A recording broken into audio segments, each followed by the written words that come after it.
Bab 353. Ingin menonton 1. Klan Sone.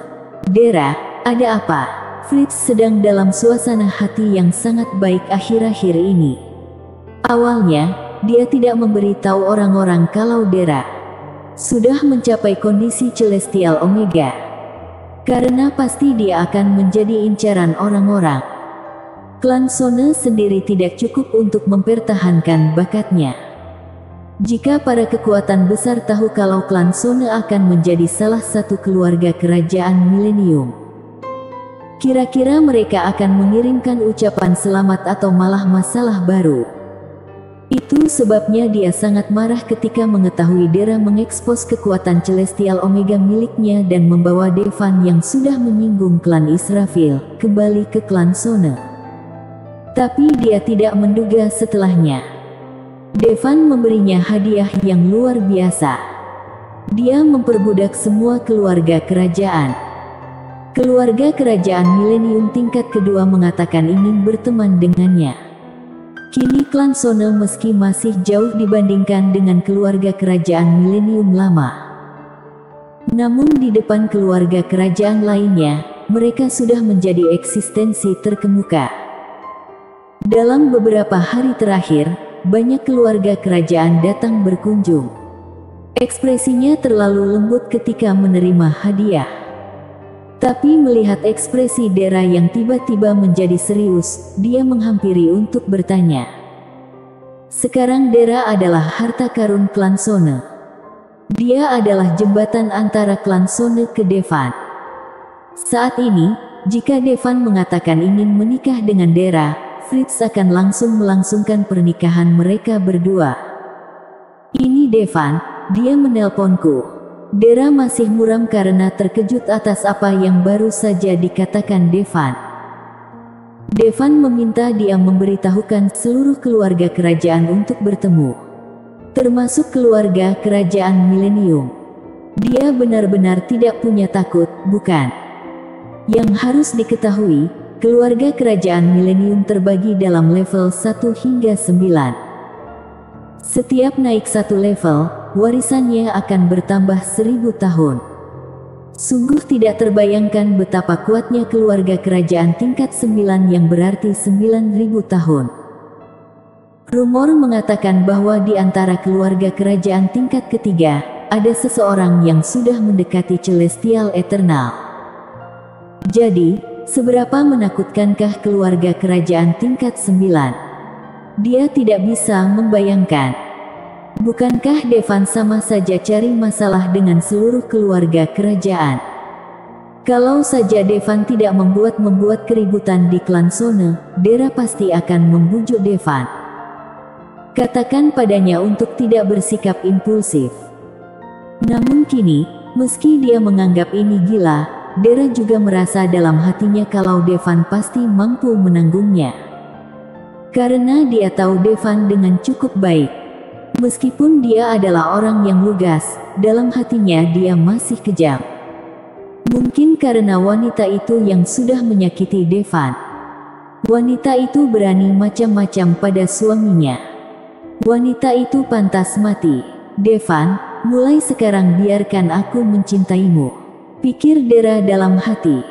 Kamu bilang, Tuan Armot ingin mengumpulkan keluarga kerajaan, termasuk keluarga kerajaan milenium. Wajah bahagia Fritz tiba-tiba membeku. Langsung menelan ludah. Anak ini suka membuat masalah, bukan? Tidak, tapi dia bermain api. Jika tidak berhati-hati, dia akan membakar dirinya sendiri. Lalu apa yang akan kamu lakukan? Fritz memandang putrinya. Takut Dera akan mengatakan sesuatu, tapi tentu saja dia harus mendengarkan Devan. Harus dikatakan bahwa Fritz sangat mengenal Dera. Dera kemudian berkata, "Ayah, bukankah ayah bilang bahwa ayah akan mendukung semua keputusan Devan tanpa syarat?" Dera mengerutkan keningnya saat ayahnya tampak keberatan. "Tapi, ini juga. Lupakan saja Dera, ayah akan mempercayaimu," kata Fritz sambil memberanikan diri. Karena Devan tidak takut mati, biarkan dia juga tidak takut mati. Tapi, Dera, kamu melewatkan satu pertanyaan, bagaimana kita bisa menghubungi keluarga kerajaan milenium? Fritz memandang Dera. Secara umum, keluarga kerajaan milenium tidak akan berhubungan dengan keluarga kerajaan yang berusia kurang dari 1000 tahun. Kalaupun ada kontak, itu adalah kontak sepihak. Keluarga kerajaan biasa tidak layak memiliki informasi kontak keluarga kerajaan milenium. Bukankah waktu itu klan Israfil meninggalkan informasi kontak untuk kita? Seharusnya klan Israfil bisa menghubungi keluarga kerajaan milenium lainnya, kata Dera. Putriku, kamu harus yakin. Sekali kamu melakukannya, tidak ada jalan untuk kembali. Tenggorokan Fritz sedikit menggeliat, meski di hatinya dia sangat bersemangat. Klan Israfil adalah keluarga kerajaan tingkat kedua. Memberi perintah kepada keluarga kerajaan kelihatannya sangat menyenangkan. Satu-satunya hal buruknya adalah ini seperti bunuh diri. Yah, aku percaya pada Devan. Dera menyipitkan matanya, lalu mengangkat telepon dan memanggil tetua klan Israfil. Halo, Nona Sona, aku Tenzin Israfil. Nada suara Tenzin tampak lebih hormat. Meskipun ia berasal dari keluarga kerajaan milenium dan lebih kuat dari Dera, ia tidak berani macam-macam. Pasalnya, pemandangan yang dilihatnya saat itu sangat mengerikan. Mungkin, Devan adalah Celestial Eternal. Tapi master terkuat di seluruh klan Israfil hanya Celestial Omega bintang 8, tidak ada Celestial Eternal. Jika Devan adalah Celestial Eternal, klan Israfil tidak boleh menyinggung perasaannya. Juga oleh karena 4 putra dan putri suci dibunuh, klan Israfil tidak berani sembarangan. Halo, tetua Israfil, begini. Nada bicara Dera juga lebih hormat. Karena lawan bicaranya adalah Celestial Omega bintang 5. Tapi Dera baru saja mencapai Celestial Omega. Apa? Sesudah mendengar penjelasan Dera, ekspresi Tenzin bahkan lebih kaget dibandingkan Fritz. Devan ingin mengumpulkan semua keluarga kerajaan. Secara umum, hanya orang tingkat tinggi yang layak memberi perintah pada orang tingkat rendah untuk mengadakan pertemuan. Harus diberitahu sampai tingkat berapa? Tanya Tenzin sambil menelan ludah. Lagi pula itu hanya pesan, jadi dia tentu saja tidak akan menolak. Devan tidak merinci, sampai tingkat berapa yang bisa kamu beritahu? Tanya Dera. Awalnya, Devan bermaksud memberi dari tingkat 1 hingga tingkat 9. Tapi Dera benar-benar tidak berani mengatakan hal segila seperti itu. Aku bisa memberitahu hingga keluarga kerajaan tingkat 5, tapi aku tidak tahu apa mereka akan datang. Mulut Tenzin berkedut. Kalau begitu beritahu sampai tingkat 5. Maaf merepotkan tetua Israfil. Dera mengangguk. Sesudah menutup telepon, Tenzin bahkan masih tidak bisa berkata-kata. Devan benar-benar gila. Saat ini klan Molodik sedang mencari Devan ke seluruh dunia. Untuk menemukan Devan, bahkan Ratu Dunia Luar pun dipanggil. Mereka kira Devan sedang bersembunyi. Bagaimanapun, keluarga kerajaan tingkat ketiga juga memiliki master yang dekat dengan tingkat Celestial Eternal. Pada akhirnya, Devan cukup beruntung bisa melakukan langkah sebesar itu. Biarkan semua keluarga kerajaan milenium bertemu. Gila. Dia merasa kenapa dunia ini tiba-tiba menjadi begitu gila. Pada akhirnya, Tenzin pergi mencari pendapat pimpinan. Lagi pula, masalah ini terlalu besar. Sesudah bermusyawarah, pimpinan klan Israfil pun memilih menyampaikan ucapan Devan. Pokoknya kalau orang-orang itu marah, mereka juga marah pada Devan. Tidak ada yang bisa menyalahkan klan Israfil. Tak lama kemudian, keluarga kerajaan milenium tingkat 1 hingga tingkat 5 mendapat kabar tersebut. Seorang pria bernama Devan meminta mereka pergi bertemu di klan Sone. Bersambung. Bab 353 ingin menonton 2. Ingin kita pergi ke pertemuan di klan Sone. Berani-beraninya. Kamu pikir kamu ini siapa? Apa kamu ditugaskan memberi perintah pada kita? Benar-benar cari masalah. Segera pergi ke klan Sone. Sesudah mendengar berita ini, keluarga kerajaan tingkat pertama hingga kelima terkejut. Namun kebanyakan dari mereka tidak menghiraukan Devan. Bahkan jika seorang prajurit dunia luar sudah memperoleh sumber daya yang luar biasa dan memiliki kekuatan besar, dia tetap tidak ada artinya di depan keluarga kerajaan milenium. Terutama keluarga kerajaan tingkat keempat dan kelima. Sama sekali tidak mempedulikan Devan. Keluarga kerajaan tingkat kelima dengan sejarah lebih dari 5.000 tahun. Fondasi yang dimiliki sungguh di luar imajinasi. Di mata orang lain, senjata bintang, binatang aneh, adalah sumber daya yang sangat berharga. Tapi untuk keluarga kerajaan tingkat kelima, itu barang remeh. Bukan cuma jumlahnya yang banyak, tapi meski mereka mengeluarkan selusin, tidak berarti apa-apa. Bagaimana makhluk sekuat itu bisa tunduk pada perintah bocah? Dengan kata lain, mereka tidak peduli.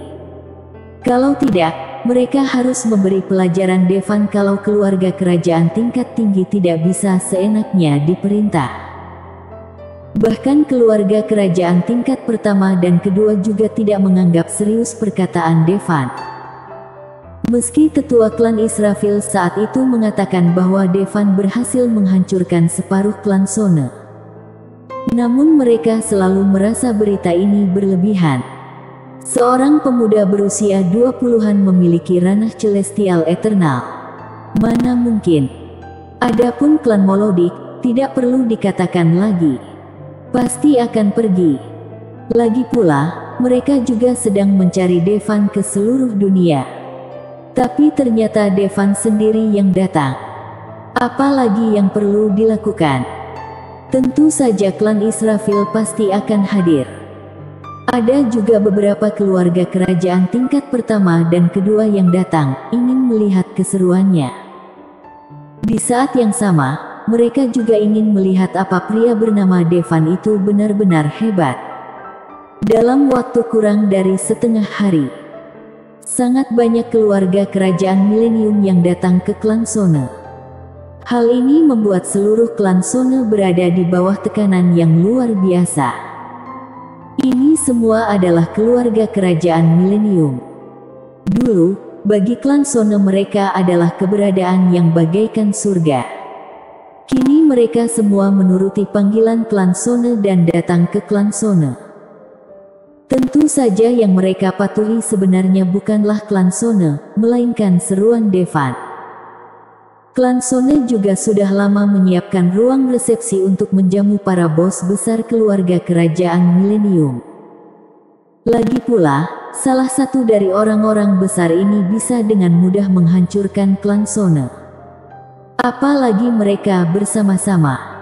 Tentu saja, semua keluarga kerajaan biasa hadir secara langsung. Ada banyak orang yang menjadi budak Devan. Mana mungkin mereka tidak mematuhi panggilan ini? Di hadapan keluarga kerajaan milenium, mereka tidak berbeda dengan seorang pelayan. Bahkan lebih buruk dari klan Sone. Karena klan Sone masih memiliki seorang celestial. Omega. Kamu Dera. Tiba-tiba mata seorang pemuda tertuju pada Dera. Pria paruh baya bernama Reno ini adalah putra suci dari keluarga kerajaan milenium tingkat kedua. Awalnya dia sama sekali tidak peduli pada Dera. Tapi Dera dikabarkan sudah mencapai kondisi celestial Omega. Di usia Dera, mencapai level celestial Omega sudah pasti dianggap sebagai bakat super. Apalagi saat melihat Dera, ia langsung tertarik dengan kecantikan Dera. Dera ini benar-benar kembang desa, indah tak tertandingi. Ditambah lagi bakat yang luar biasa. Jika bisa menjadi pasangannya, itu pasti hal yang luar biasa. Ya, Dera mengangguk sopan. Lagi pula, selain keluarga kerajaan biasa, Dera tidak mampu menyinggung siapapun yang datang hari ini. Putri suci Dera, tidak usah terlalu formal. Namaku Reno, aku putra suci klan Melato. Tingkat pelatihanku saat ini adalah Celestial Omega Bintang 4, kata Reno sambil tersenyum. Celestial Omega Bintang 4. Orang ini bukan yang terkuat di antara keluarga kerajaan tingkat kedua. Tapi jangan lupa, dia putra suci, generasi muda yang kuat. Sekarang Celestial Omega Bintang 4, nanti mungkin menjadi Celestial Eternal. Mengetahui dia adalah Celestial Omega Bintang 4, Dera masih mengangguk dengan tenang. Hal ini membuat Reno sangat tidak senang. Meskipun Dera adalah Celestial Omega Bintang 1, tapi Bintang 4 jauh lebih baik daripada Bintang 1. Jika dia ingin membunuh Dera, sangat mudah sekali. Dera seharusnya menunjukkan hormat ketika tahu dia Celestial Omega Bintang 4. Bahkan wanita lain pun akan langsung menjilatnya. Celestial Omega Bintang 4 memang lebih baik dari Dera. Namun pria yang dekat dengan Dera jauh dari Celestial Omega Bintang 4. Oleh karena itu, meskipun Dera menghormatinya, tidak mungkin Dera menunjukkan kekaguman. Namun, meski Reno merasa sedikit tidak senang, dia masih relatif sabar menghadapi bakat luar biasa ini. Sambil menyipitkan matanya, ia berkata, "Putri suci Dera, apa kamu bersedia menjadi pasanganku?" Dera tertegun. Tanpa diduga, pria ini masih sempat punya ide seperti ini. Dia segera berkata, "Maaf, aku sudah setia pada seseorang." "Apa pria itu Devan?" Reno mengerutkan kening. Dera mengangguk. "Tidak apa-apa. Sesudah hari ini, tidak akan ada seorang pun yang bernama Devan di dunia. Jika saatnya tiba, aku harap Putri Suci Dera akan memberikan kesempatan kepadaku," kata Reno sambil tersenyum. Dera terlihat agak muram. Tapi dia tidak banyak bicara. Tapi tetua klan Israfil, Tenzin, mulutnya berkedut. Kini posisi yang diciptakan Devan untuk klan Sone sangat tinggi. Jika Reno melihat apa yang sisa Devan lakukan, mungkin akan ketakutan setengah mati. Beraninya menggoda wanita Devan di depan umum. Sudah bosan hidup. Bagaimanapun, hari ini, Tenzin memutuskan untuk bermain aman. Tidak mengungkapkan pendapat apa-apa. Jika Devan kuat maka dia akan berada di pihak Devan. Jika Devan dibunuh oleh keluarga kerajaan, maka yang harus dia lakukan hanyalah menonton pertunjukannya. Bagaimanapun, klan Molodik tidak akan membiarkan Devan. Meskipun begitu, Sohar dan yang lainnya sudah tidak sabar ingin membunuh Devan. Namun harga diri mereka sebagai keluarga kerajaan tingkat 3 menahan mereka datang sendiri. Bahkan jika ingin membunuh Devan, dan Devan datang sendiri, mereka hanya bisa mengirimkan seorang tetua. Beberapa waktu berlalu, semua keluarga kerajaan hampir tiba. Yang belum datang sekarang mungkin memang tidak akan datang. Namun kehadiran keluarga kerajaan milenium saja sudah cukup membuat kaget banyak orang. Keluarga kerajaan tingkat pertama, ada 12. Keluarga kerajaan tingkat kedua, ada 7. Keluarga kerajaan tingkat ketiga, ada 2. Semua orang menunggu Devan muncul. Ingin melihat apa pria ini benar-benar kuat. Beraninya memberi perintah kepada keluarga kerajaan milenium. "Scarlet, apa kamu bersedia menjadi pasanganku?" Putra suci seorang keluarga kerajaan milenium, memandangi seorang wanita cantik yang memegang pedang di pelukannya. Jelas sekali, dia pernah mendengar tentang pimpinan klan Maiden. Klan Maiden punya teknik tubuh lunak, dapat membuat tubuh mereka menjadi sangat lembut bahkan kebal peluru. Pria mana yang tidak suka gadis seperti itu? Wajah Scarlett berubah kaget, dia datang hanya untuk menonton, tapi dia tidak menyangka malah akan ikut terjebak di sini. Harus menolak apa setuju? Setuju, tapi hatinya berkata tidak. Tapi kalau ditolak, orang itu adalah putra suci keluarga kerajaan milenium. Bersambung.